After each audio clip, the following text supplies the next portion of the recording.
That one day this nation will rise up, live out the true meaning of its creed. We hold these truths to be self-evident. In the councils of government, we must guard against the acquisition of unwarranted influence, whether sought or unsought, by the military-industrial complex. The potential for the disastrous rise of misplaced power exists and will persist.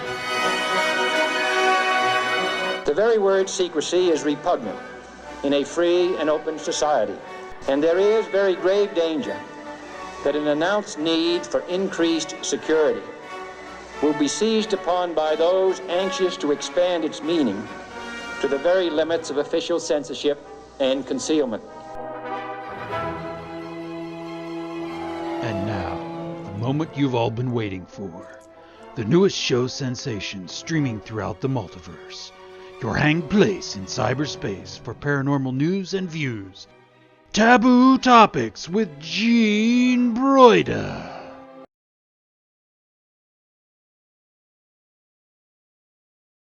Welcome everyone to Taboo Topics with Gene Broida. I'm your host, Gene Broida, aka Lightworker 111, beaming to you from the bosom of America every Sunday night between 7 and 9 p.m. Eastern Time at tabootopics.life/shows. On each episode of Taboo Topics, our panelists, all experts in their fields, share news articles about paranormal events, conspiracies, and other hush-hush subjects to shed light on the darkness coming from the government and mainstream media. The newsbringer gives feedback before inviting discussion from the other panelists. And on today's show, I am thrilled to welcome our guest panelists. In alphabetical order, we have Preston Dennett, accountant by day, prolific author by night. We have Mary Rodwell, renowned Australian UFO pioneer specializing in hypnotherapy. And we have Ginger Routh, paranormal event organizer extraordinaire. Preston, tell us a little bit about yourself. Yeah, I've been investigating UFOs since, 1988, a long time. Written over 100 articles and 26 books, and still going strong. I'm very passionate about this subject. People within my family and certainly friends and coworkers have had very profound experiences, which is how I got involved. I was initially skeptical. Have had a number of my own experiences. So yeah, I think this is a very important subject, and thanks for having me on the show. Well, it's a pleasure to have you. And next, let's hear from Mary Rodwell, all the way from Australia.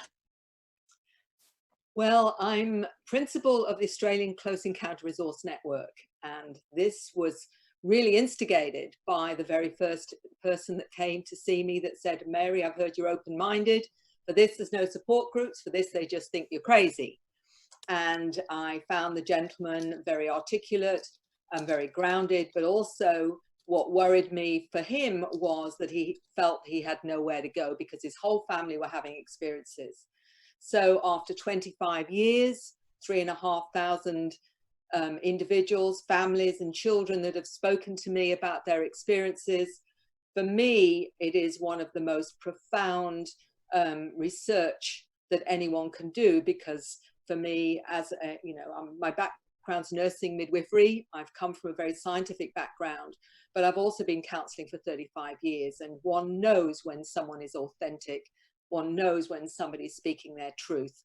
And for me, it has been the most profound waking up to the fact we're multidimensional and we are connected to these galactic beings. Wow. Can't wait to hear your article. Ginger Routh, tell us all about yourself.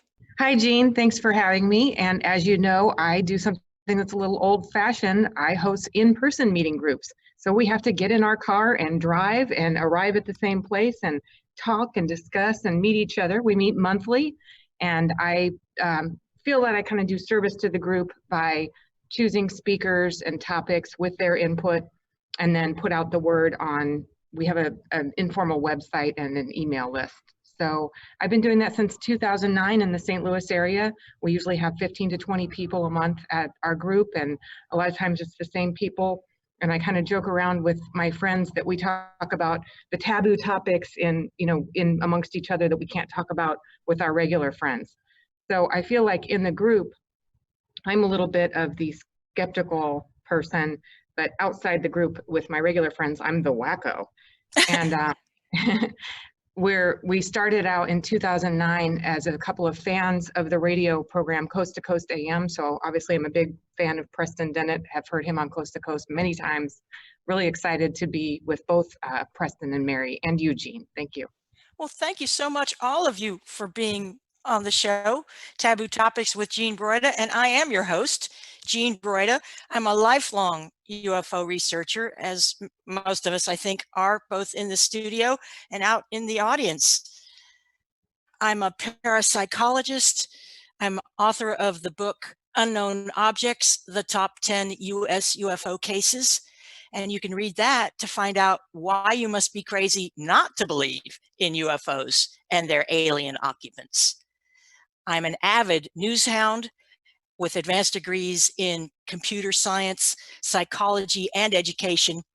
And I'm also a practicing mystic. And I'm joining a growing number of truth seekers and starseeds who are waking up to the emotional impact that sweeping official cover-ups have on both individuals and society. We certainly live in remarkable times as light workers are awakening to universal truths in numbers never before seen on Earth. And all of us gathered here today hope you'll enjoy today's show as we explore more taboo topics with you. And now let's begin talking about taboo topics. I'm thrilled to lead off with a juicy news article. This is one that I wrote for the dailyconspiracy.com. I've been writing for a little over a year and a half for this publication. I write as Lightworker 111, light worker for people who shed light in dark places, and 111 for synchronicity. I know there's a lot of people out there who see ones on digital displays or other numeric arrays, 121s, 333s. It's a tribute to synchronicity, that which brings us all together, seemingly by accident, but we know better. So what I'd like to share with you is one of the first stories that I covered in depth, and it's also a chapter in my book, Unknown Objects. The title of this article is UFO Abductions, Fact or Fiction? And this is the Betty and Barney Hill story. This is very famous for anyone who's into UFO stuff, but let's take a walk down memory lane. Unless you're an extremely rare breed of reader, you've undoubtedly seen tabloid headlines, History Channel shows, or online accounts by everyday people who claim to have been abducted by ETs, extraterrestrials, in UFOs, unidentified flying objects. So you probably wouldn't do much more than raise an eyebrow if you saw this headline over your morning latte. UFO chiller. Did they seize couple? But when I wrote this article, it was 2017. Now it's 2020. Let's go back in time to October 25th, 1965, when page 3 of the Boston Traveler newspaper ran the above header. In 1965, the soundtrack to the musical hit Mary Poppins starring Julie Andrews, made Billboard's #1 album of the year. There were only 3 major television station networks, ABC, CBS, and NBC. We got our news from Walter Cronkite and our jokes from Johnny Carson. Our TV sets were probably black and white and got lousy reception with either rooftop or wire antennas we called rabbit ears and fussed around with to sharpen the grainy image and regain the vertical hold. We, the people, had one phone company, Ma Bell, the Bell telephone system. Cell phones? Personal computers? Forget about it. The fax machine hadn't even been dreamed up yet. In the first 5 years of the 1960s, nobody had heard much of anything about UFO abductions in the mainstream media. The 1947 Roswell crash had been denied and covered up by the military. But other than a few niche publications like Flying Saucer Review, published quarterly since 1955, ETs and UFOs were not hot topics around the water cooler at work. So imagine the heightened public reaction when details emerged about a New Hampshire couple's encounter with a UFO. It was like a real-life episode of The Twilight Zone. As reported, on September 19th, 1961, Barney and Betty Hill, a married middle-class couple, were driving south through woodlands on US Route 3 from Canada toward their home in Portsmouth, New Hampshire. At about 10:15 p.m., Betty noticed a bright light in the sky, which she pointed out to Barney. She commented that the light did not behave like any airplane she had ever seen. Betty told Barney, half jokingly, that she was going to call a UFO just for fun, but Barney was not amused. He told her not to, but Betty went ahead and concentrated on communicating with a UFO. To get a better look at the brightening object, Barney pulled the car over into a picnic area, and Betty got his binoculars from the glove compartment. She looked through them, and to her surprise, the light was a circular craft with flashing multicolored lights. Barney got his gun out of the trunk, and the two continued to observe the craft as it darted around. Then it zoomed toward them. Both Hills jumped into their car, and Barney drove slowly away so they could watch the craft's uneven motions. Not far away, on a lonely stretch of forested side road, the craft swooped in low, noiselessly, above and in front of the Hills' car.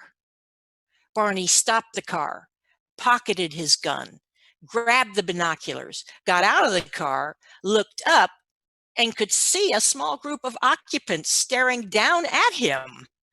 They seemed to be wearing uniforms, like Nazis, Barney later said. And one of them telepathed to Barney, "Stay where you are and keep looking." Completely spooked and fearing for his life, sensing that these beings meant only harm and not good, Barney broke his gaze, hustled back to the car, and drove away at high speed. Betty kept watch on the UFO, which had disappeared. However, she couldn't see any stars above their speeding car, even though the night was clear with a crescent moon. The Hills then heard a rhythmic sound drumming on the trunk of their 1957 Chevrolet Bel Air. The sound repeated, and both realized they were traveling 35 miles south of where they had just been. The Hills made it home safely, but exhausted. Their watches were broken. They had lost 2 hours of time, and Betty's dress had a strange pink substance on it. When they woke up the next day, Betty's sister told her to report the event to Pease Air Force Base. Major Paul W. Henderson filed a report with the Air Force's Project Blue Book, UFO investigation, and that confirmed the UFO sighting on military radar. It wasn't long, only a few weeks after this event that both Betty and Barney began remembering nightmares. They finally sought relief through regressive hypnosis with renowned psychiatrist and neurologist Dr. Benjamin Simon. Both told the same story under hypnosis, at times weeping and fearful, the story we know today as classic UFO abduction. In its day, however, this was the first widely publicized UFO abduction case in the United States. As revealed under hypnosis, after hearing the rhythmic sound drumming on the trunk of their car, the UFO hovered near the Hills, who were sitting in their car with the engine turned off. Several occupants appeared from the craft and gathered in the road. Two groups of luminous ETs approached the car, one to levitate Betty and one for Barney, took them to their waiting craft, performed some sometimes painful physical exams, including collecting ova and sperm, and then released them unharmed back to their car. Betty stated that while waiting for the ETs to complete Barney's exam, she chatted with the leader and asked him where they were from. According to Betty, the leader showed her a three-dimensional holographic kind of star map, which hovered in front of her.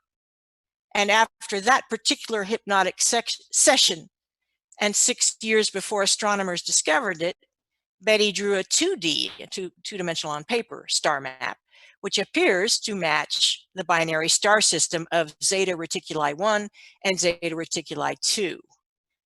Betty asked the leader for a book she could take as a souvenir and proof of their encounter. The leader gave her a book to hold while on board, but took it back before the Hills were escorted off the craft. So now, welcome back to 2020. Taken at face value, assuming the Hills were telling the truth, there are many interesting aspects to this first reported UFO abduction case. Among them, did Betty actually summon a UFO by communicating telepathically with its audience, with its occupants, I should say? Also, the Hills were an interracial couple at a time when this was not common in our society. He was Black, she was white. Was this of particular interest to the ETs?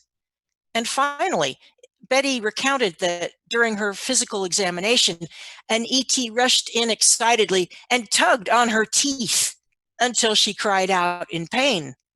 Barney's false teeth were the cause of this scene. The ET wanted to know why Betty's teeth wouldn't come out like her husband's. So they are smart, but not that smart? If, however, the Hills were not telling the truth, were they merely publicity hounds seeking their 15 minutes of fame? Many critics have accused Betty Hill of embellishing and even changing details of her story. The Hill UFO abduction case did produce the 1966 bestseller, The Interrupted Journey, and a 1975 made-for-television movie, The UFO Incident. Barney Hill did not live long enough to enjoy his newfound celebrity. The stresses of his daily life, plus those added from the Zeta Reticuli incident, as it came to be called, are thought to have led to Barney's early death at age 46, when, in 1969, he died of a sudden stroke. Betty Hill spent the rest of her long life touring the ufology circuit as a speaker and experiencer. Her notoriety remained stellar, even as her credibility waned in later years.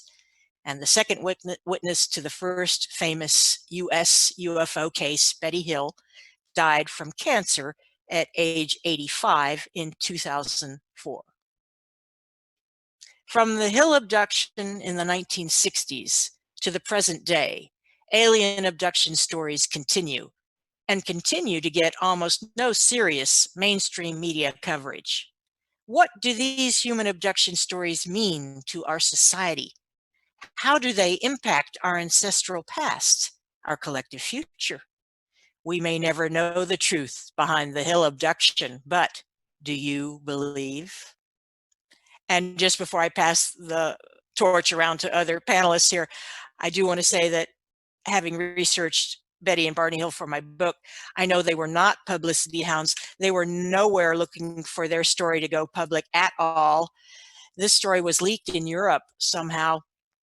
European press started to blow it up, and overnight it got to the East Coast of the United States. A friend of the Hills awakened them, something like 4 in the morning, if memory serves, and tipped them off. Their first reaction was, I'd better tell my boss I don't want to get fired. Barney worked for the post office in New Hampshire, in the Portsmouth area, and Betty was a social worker for the state of New Hampshire. So these people were civil rights workers, very credible in their community. And this whole story was infamous and famous. Who I ask you among us has not heard of Betty and Barney Hill? What do you think, Ginger? Wow. Great job explaining it. It's been one of my favorites, probably it's kind of like the gateway case to ufology if you're a lay person like I was before I got into all this.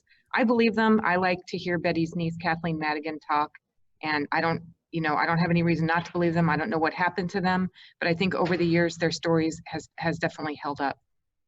Yes, Kathleen Martin. Betty's niece has spent a lifetime researching the case, of course, with Stanton Friedman as well, now deceased. And what about yourself, Ginger? Have you had any close encounter experiences? I have not. I'm not an experiencer, but I'm a seeker. I really want to know. I find myself, always curious and wanting to meet people who have been, have had experiences. Now, Mary, I have a feeling you're going to kick in on this. So take it away. Look, for me, there's no question they were genuine. They were telling their story. They had no reason at any point to make this up. I mean, it's an extraordinary story. And to be honest, if somebody says, well, they're doing it for publicity, it's not the kind of publicity an experiencer wants at any point. I have met, as you know, and talked to hundreds of thousands of those having experiences, and most of the time they are not in the least interested in publicity. They're coming to me because it's something that is part of their life. It has been life-changing. They want to understand it, and they certainly are not expecting me to make them famous. In fact, as I say, the last thing that they want is publicity, because they don't want to be mocked or derided, which we all know is part of what happens for most that have these kinds of experiences. So for me, the question of whether they're authentic or not is moot, because at the end of the day, I have no problem with accepting that. The thing is, now look at how many years on. We're now in the 2020, and any researcher that's been working in this field, like Preston, for example, I mean, 25 years myself, Preston even longer, ultimately we are seeing and hearing the same patterns of experience from hundreds of thousands of people globally. This is not just America or England or whatever. It's South America, it's Africa, it's Russia, it's China. This is a global phenomena, and the patterns of experience we're finding time and time again, same kinds of things, except for what I'd like to add that we've discovered in recent years is there are many ways you can have encounters, and not necessarily through being picked up by a craft. We have discovered that you may have encounters with non-human intelligences by having an out-of-body experience. You may have it through a shamanic experience, a healing experience, learning healing or whatever. Spiritual practices, you can end up having these experiences. So there's a whole range of ways we tap into the dimensions where these intelligences are part of. And we're also talking about not just physical, we're talking about interdimensionals, extra-dimensionals, trans-dimensionals, visitors from our future. We've got a whole range of intelligences that are interacting with us in various levels of consciousness. And the other thing I know that Preston is very aware of, because he's been part of the free organization and the book Beyond UFOs, where he will no doubt go into that. We have discovered the interesting fact that makes it even harder for nuts and bolts ufologists is that we've discovered with 4,200 people and the surveys that we've done, in fact, that 25% only is physical and 75% is out of body.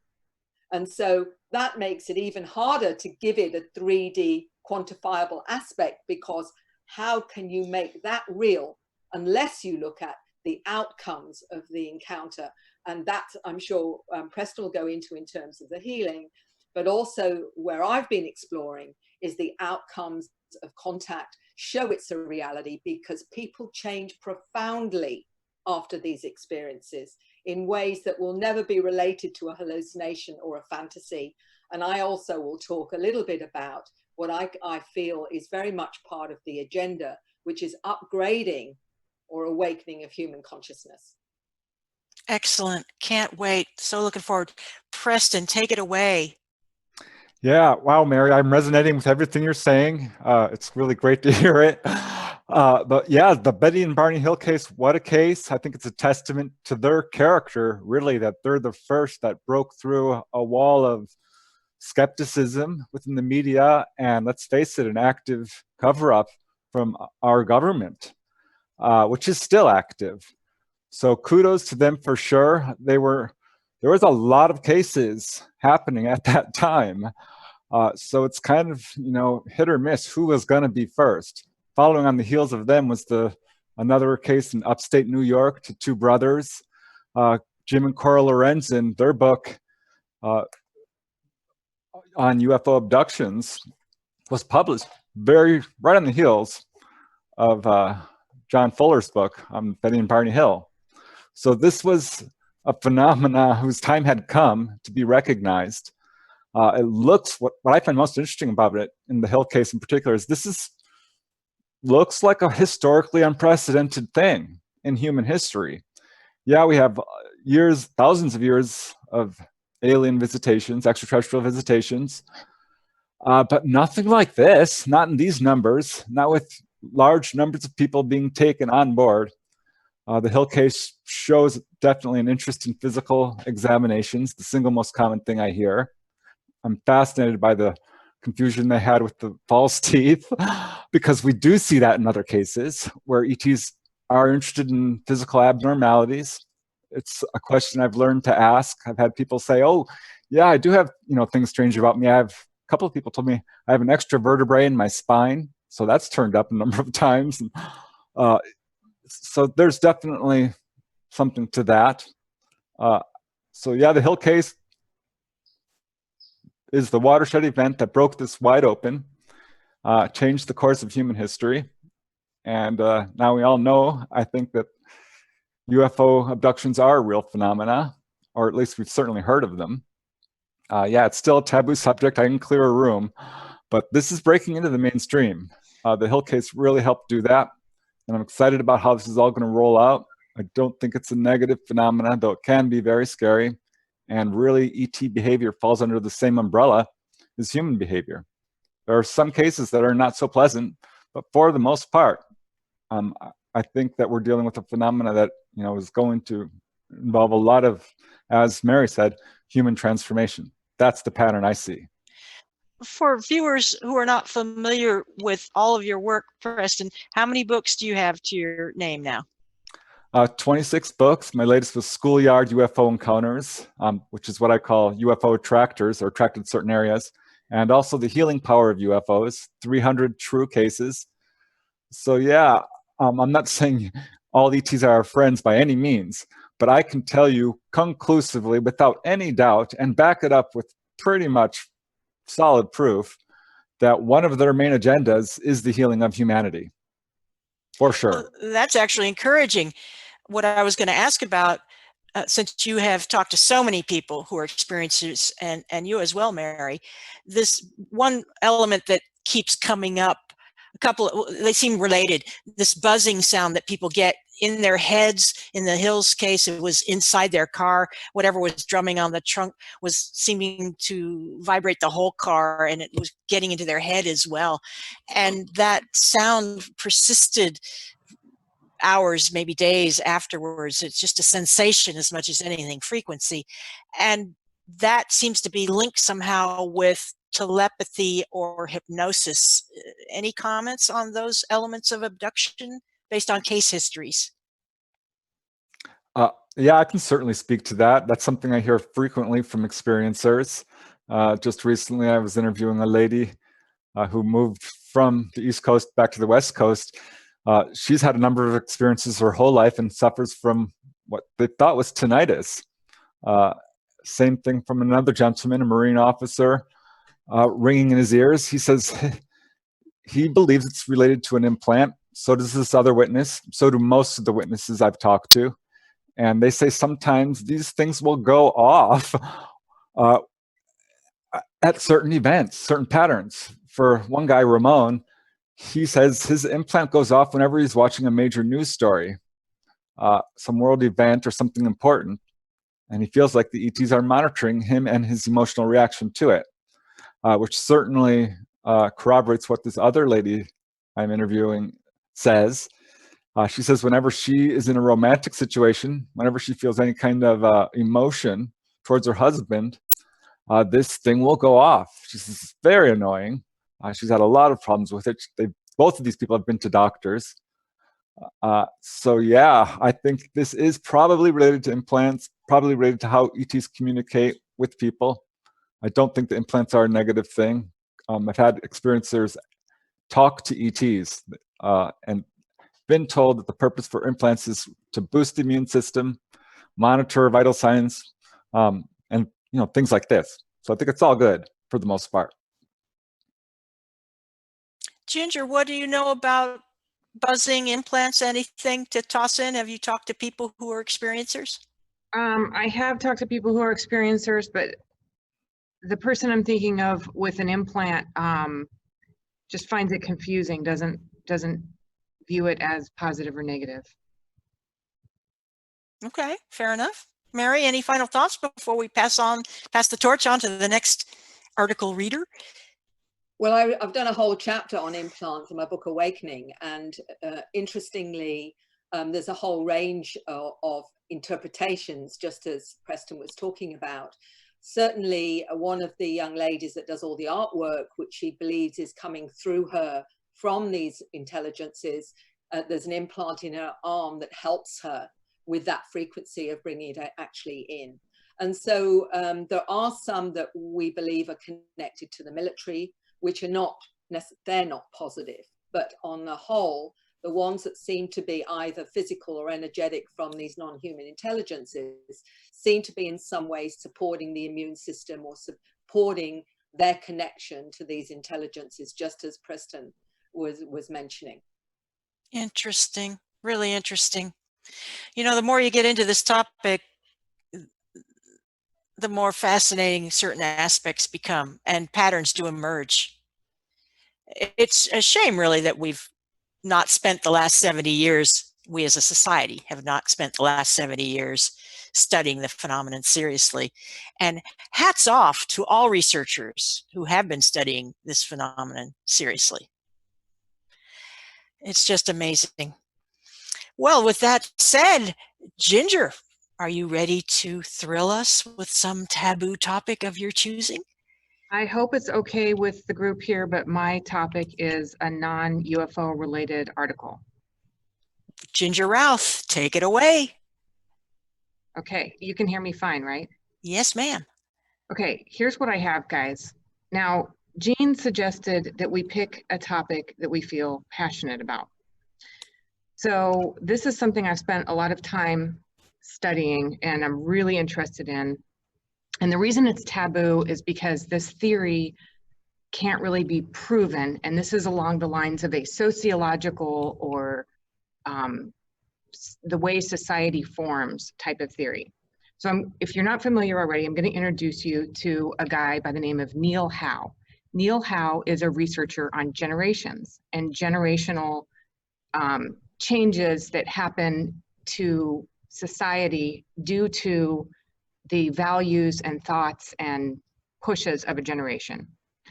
He's been on Coast to Coast many times, and the reason that he gained a little even more notoriety is the book he's the most famous for is called The Fourth Turning. So I have here, if I can just do a little screen share, I'm gonna